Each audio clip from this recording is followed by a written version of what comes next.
Today, we're gonna bring you guys a new demo on XDMP30 BOSH ECU adapter about how it works with Mini Prog. Step 1. First, remove Mini Prog head.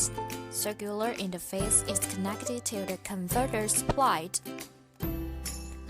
The other side of Mini Prog is connected to XDMP30 BOSH ECU adapter.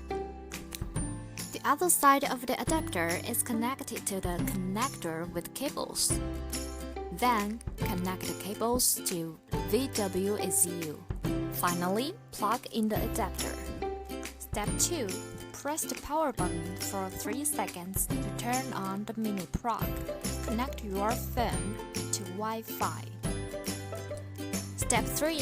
Open up the Xhorse app on your phone. Switch to the Mini Prog page. Click on Select to connect your phone to Mini Prog.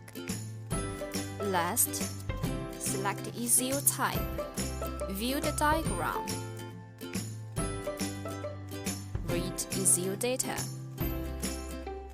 Thank you for watching.